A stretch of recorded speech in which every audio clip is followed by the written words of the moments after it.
Hello, everyone, and welcome back to our podcast. Today, we're diving into the story behind one of the most beloved holidays in the United States, Thanksgiving. For many people, this day brings warm images of families gathering around the dinner table, sharing food, laughter, and memories. We think of golden roast turkey, sweet pumpkin pie, and the feeling of being surrounded by people we love. But Thanksgiving is much more than a big meal. It's a day built on history, gratitude, and the journey of two very different cultures who learned to survive together. In this episode, we'll explore how this tradition began, why it continues today, and what it truly means. And of course, as always, you'll be learning English through a real historical story told in simple, clear, and friendly language. Thanksgiving has been celebrated for centuries, but many people don't know how it really began or why it became such an important symbol of American culture. The story goes back more than 400 years to a time when life was harsh, uncertain, and often dangerous. In this podcast, we'll follow the footsteps of the Pilgrims, a group of people who left England searching for freedom, and the Native Americans who had lived on the land for thousands of years before them. Their meeting, their struggles, and the unexpected friendship they built became the foundation of the first Thanksgiving. So sit back, relax, and enjoy the journey as we travel through time to discover the true origin of this special holiday. In the early 1600s, life in England was far from easy for many ordinary people. The king demanded that everyone follow the same church and the same religious practices. Anyone who believed differently could face punishment, heavy fines, or even prison. Among those searching for freedom were the Pilgrims, a small religious group who wanted to worship in their own way. But their struggles didn't end with religion. Land was scarce, jobs were limited, and many families lived in deep poverty.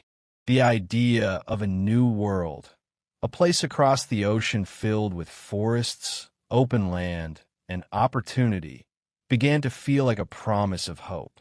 And so, driven by dreams of starting over, the Pilgrims made a decision that would change their lives forever. They would leave England behind and sail toward an unknown future. In 1620, about 102 passengers boarded a small wooden ship called the Mayflower. It was never meant for long voyages across the Atlantic, yet became their only path to freedom. The journey lasted 66 exhausting days.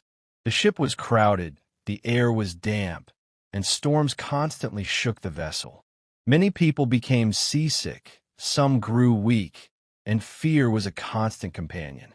Imagine spending more than 2 months in a dark, cramped space, unsure if you would ever see land again. Yet the Pilgrims held on to their faith and their dreams. In one of their writings, a passenger described the ocean as a wilderness of waves, reminding us just how terrifying the journey felt. But finally, after weeks of uncertainty, they saw land on the horizon. When the Pilgrims finally reached North America in November, winter had already arrived. The cold was sharp, the winds were unforgiving, and the land was nothing like England. There were no houses, no farms, and no warm fireplaces waiting for them. They had only a few tools, limited food, and fragile shelter. The first winter was brutally difficult. Nearly half of the group died from hunger, illness, and freezing temperatures. In their journals, they described nights filled with prayer, asking simply for safety and warmth. But despite the heartbreak, the survivors refused to give up. Their belief that they had come to the New World for a purpose kept them moving, even when the world around them felt impossibly harsh. Their hope returned when they met the Native Americans who had lived on this land for generations. These indigenous people understood the forests, the seasons, and the harsh winters in ways the Pilgrims did not. They introduced new foods, new farming methods, and new ways to survive. This meeting marked a turning point, the moment when the Pilgrims realized that they could not survive alone. Thanks to this support, they slowly learned how to live in a new world. What began as a desperate struggle soon became a story of resilience, learning, and unexpected friendship. After surviving the brutal winter, the Pilgrims faced another challenge, learning how to live on land they barely understood. The forests were unfamiliar, the animals were different from those in Europe, and the soil required new farming methods. At this uncertain moment, they encountered the Wampanoag people, one of the many Native American tribes living in the region for thousands of years. The Wampanoag knew the land with deep wisdom, passed down through generations.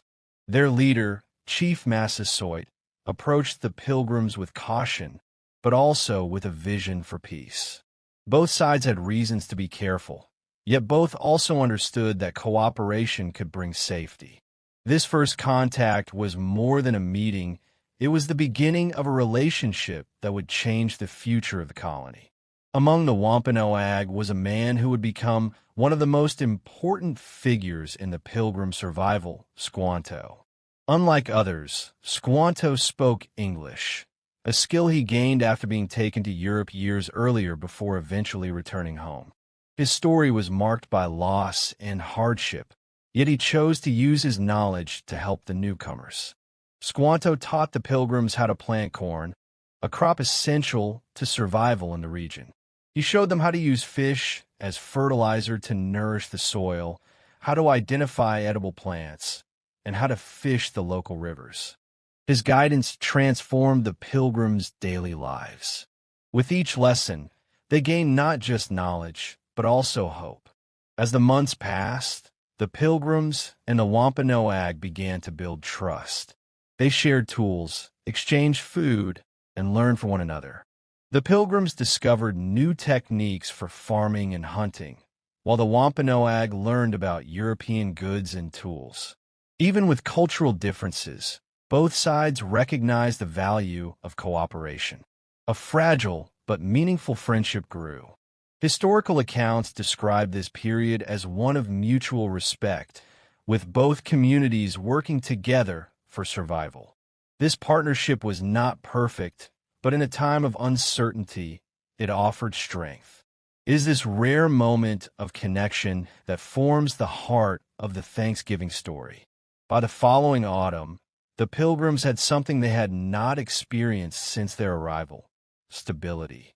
With the knowledge they gained from the Wampanoag, they harvested enough crops to survive the winter. For the first time, they felt a sense of security, and they knew they owed much of this success to the guidance and generosity of their Native American neighbors. Their gratitude set the stage for what would become one of the most famous gatherings in American history, the first Thanksgiving. What began as a story of fear and hardship had transformed into a rare example of partnership between two very different peoples.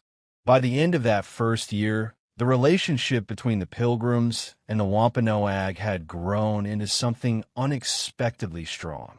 Their shared efforts, from learning how to farm, fish, and hunt to building trust through daily cooperation, finally led to a season of stability. For the first time since arriving in the New World, the Pilgrims were not fighting for survival every single day. Their fields produced corn, their storage held food, and their spirits slowly lifted. This sense of relief naturally sparked a desire to pause, reflect, and express gratitude. And so, in the autumn of 1621, the Pilgrims decided to hold a feast. But they knew this moment belonged not just to them. It belonged to the Wampanoag as well, to the people whose generosity had turned fear into hope. Historical accounts say the celebration lasted 3 days. Nearly 90 Wampanoag men arrived at the Pilgrim settlement, bringing deer, wild birds, and other game to contribute to the shared meal. The Pilgrims prepared what they had harvested: corn, beans, squash, pumpkins, and berries. From the rivers and coastline came fish and shellfish. There were no ovens, No pie crusts and no recipes written on paper, just simple cooking over open fires. Smoke drifted through the settlement as families shared pots and pans, preparing food in ways new to the Europeans but familiar to the Wampanoag. Yet the most meaningful part of the feast was not the menu. It was the act of gathering.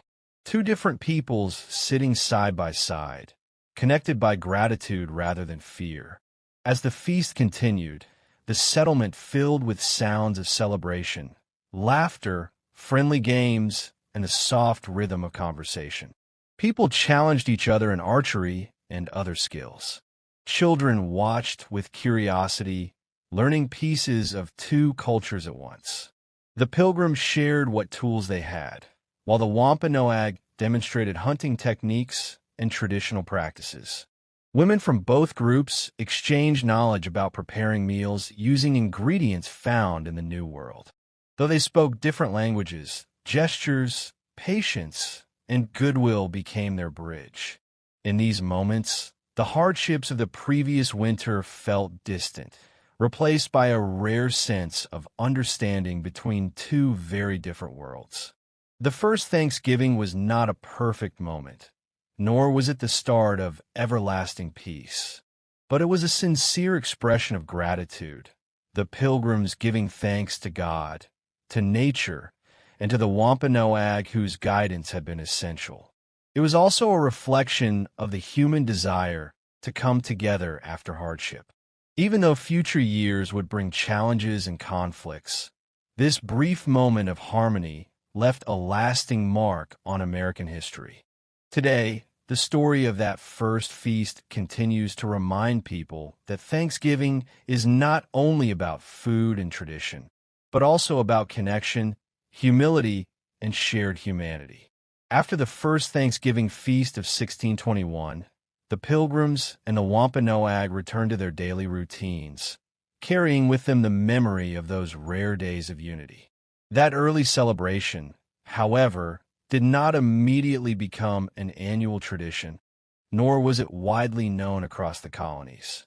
Life in the New World remained harsh, and each settlement faced unique challenges. Still, the spirit of giving thanks quietly began to take root.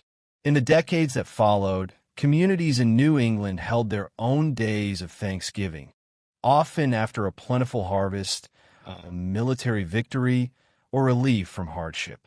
These gatherings were small and focused heavily on prayer, yet they preserved the idea that gratitude deserved a special moment of recognition. Slowly, a simple feast shared between two groups began to evolve into a meaningful regional custom. As more European settlers arrived and moved across the continent, they carried the tradition with them. Families migrating from New England into other colonies shared stories of the Pilgrims and their first harvest celebration. Churches played a major role as well. Ministers encouraged communities to dedicate a day each year to prayer, reflection, and gratitude. These gatherings brought unity to towns that often struggled with isolation and uncertainty. By the 1700s, Thanksgiving observances had become common throughout the northeastern colonies, though each community celebrated in its own way. Some held feasts, others focused on worship. There was no fixed date. Celebrations could fall in September, October, or November, but the message always remained: to pause and acknowledge life's blessings. By the late 1700s and early 1800s, newspapers helped carry the tradition even further. Articles described Thanksgiving celebrations in various towns, inspiring readers to adopt similar customs. Letters exchanged between families preserved memories of past Thanksgiving meals, even when relatives lived far apart. These personal stories strengthen the idea of Thanksgiving as a shared cultural expectation. At the same time, the holiday became a symbol of family connection. After the harvest season, people finally had the time to travel and reunite with loved ones. These gatherings brought comfort, warmth, and a sense of community during the colder months. By this point, Thanksgiving was widely recognized, though still inconsistent. A tradition without a national date, celebrated differently across a rapidly growing nation. Even without official recognition, Thanksgiving had become a meaningful part of American identity.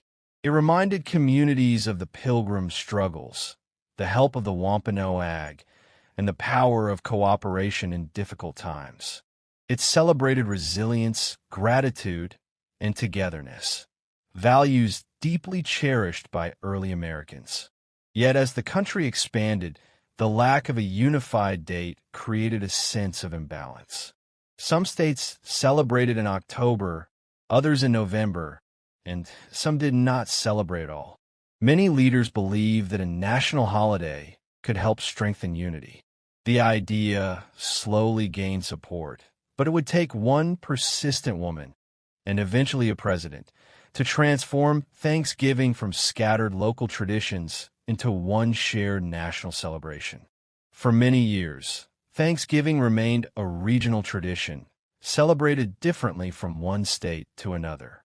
Some held their Thanksgiving days in October, others in November, and some states ignored the holiday entirely. This lack of unity led many Americans to wonder whether the country should choose one national date. Among the voices pushing for this idea was Sarah Josepha Hale, a writer, editor, and one of the most influential women of the 19th century. Hale believed deeply in the power of shared traditions. She spent decades writing articles, publishing recipes, and sending hundreds of letters to governors and presidents urging them to support a national Thanksgiving holiday. In her editorials, she described Thanksgiving as a festival that can unite hearts, a celebration that could bring comfort and gratitude to families across the nation. Despite her dedication, her proposal remained unanswered for many years. The United States was growing rapidly, and political tensions were increasing. As states argued over major issues like slavery, identity, and power, the idea of a national holiday seemed unimportant to many leaders. But everything changed when the nation entered the Civil War, a conflict that tore families apart and tested the country's future. In this dark and painful moment, Sarah Hale's vision gained new relevance. A holiday focused on gratitude, reflection, and unity was no longer just a cultural idea. It became a moral necessity. Hale continued writing, urging the government to establish a day when all Americans, North and South, could pause and remember their shared humanity. Her persistence finally reached the right person, President Abraham Lincoln. In 1863, as the Civil War raged on, Lincoln read Hale's letter requesting a national day of Thanksgiving. Moved by her words and recognizing the country's desperate need for healing, Lincoln decided to act. With the help of his Secretary of State, William H. Seward, he issued a presidential proclamation declaring that Thanksgiving would be observed on the last Thursday of November. In the proclamation, Lincoln wrote that Americans should give thanks for the blessings of fruitful fields and healthful skies, and offer prayers to heal the wounds of the nation. His decision did not end the war, but it gave Americans a moment of peace, a shared opportunity to reflect on gratitude in a time of deep suffering. From that year forward, Thanksgiving began to change. For the first time, the United States celebrated together. Families, churches, and communities across both the North and the South paused on the same day to acknowledge life's blessings. Schools began teaching the story of the Pilgrims and the Wampanoag. Newspapers printed Lincoln's proclamation, and communities formed new traditions centered on family, food, and giving thanks. While the Civil War continued, the holiday became a small but powerful symbol of unity. In the years that followed, Thanksgiving grew into one of the nation's most meaningful celebrations, a day shaped by Sarah Hale's determination and Abraham Lincoln's compassion. Their efforts transformed Thanksgiving from a scattered regional custom into a cherished national tradition that Americans still honor today. In the generations that followed Abraham Lincoln's proclamation, Thanksgiving continued to grow and evolve, eventually becoming one of the most cherished holidays in the United States. As families settled across different regions of the country, they brought their own customs, foods, and traditions to the celebration.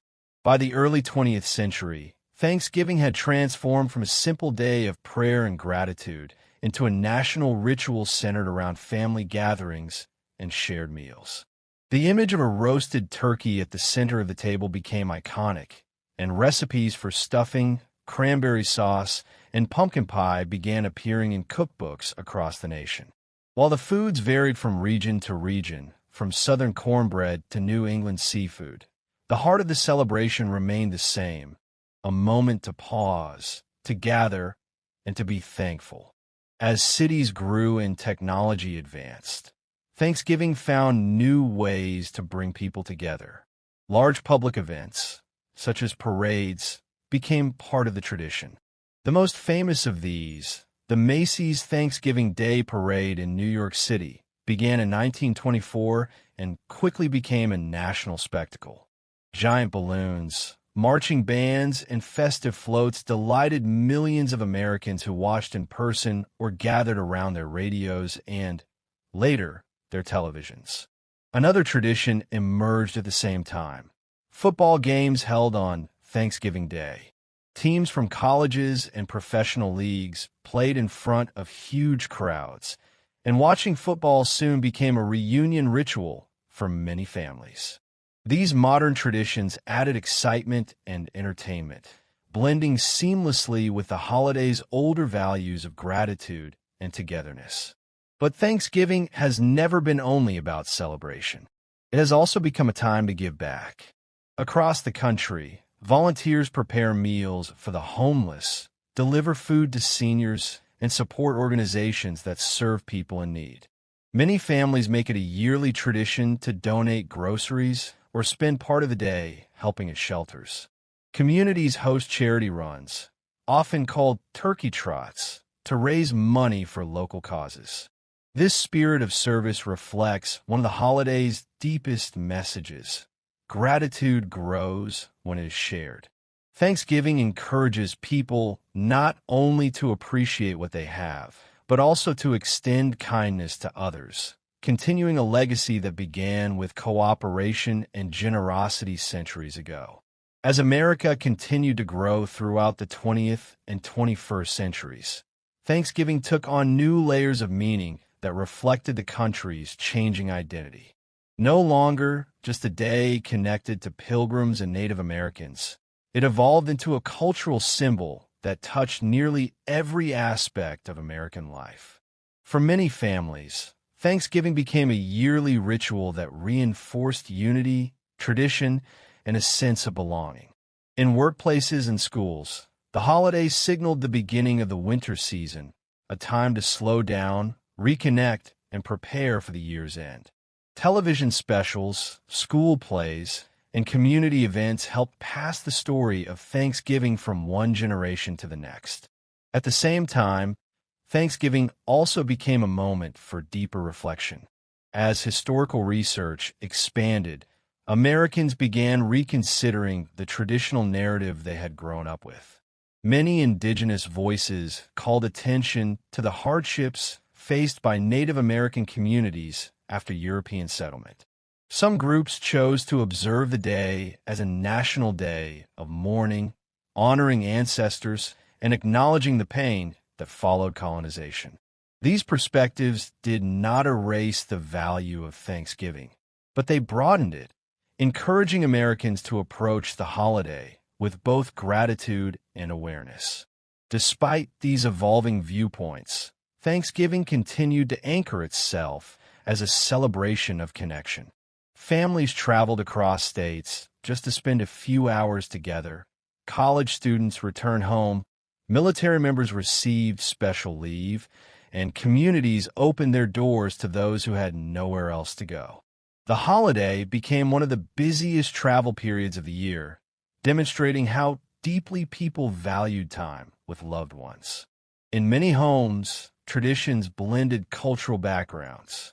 Italian-American families prepared pasta alongside turkey. Mexican-American families served tamales, and Asian-American households integrated flavors from their heritage. These blended menus reflected America's diversity, transforming Thanksgiving from a single historical story into a larger celebration of multicultural identity. Economically, Thanksgiving also shaped society in unexpected ways. The growth of Black Friday turned the weekend into one of the biggest retail events of the year, influencing business strategies, consumer behavior, and even national advertising trends. While more commercial in nature, this shift highlighted how Thanksgiving weekend had become a cornerstone of American life. Through every change, the heart of the holiday remained grounded in a simple idea: to pause, reflect, and appreciate life's blessings. In a fast-paced world filled with constant noise, Thanksgiving offered something rare: a reminder to slow down, gather close, and remember what truly matters. As we come to the end of today's episode, I hope this journey through the history of Thanksgiving has given you more than just facts. I hope it has offered you a deeper sense of connection to the past, to the people who came before us, and to the values that continue to shape our world today. Thanksgiving is not only a holiday, it is a reminder to pause, to breathe, to look around, and to recognize the moments, the people, and the blessings that make our lives meaningful.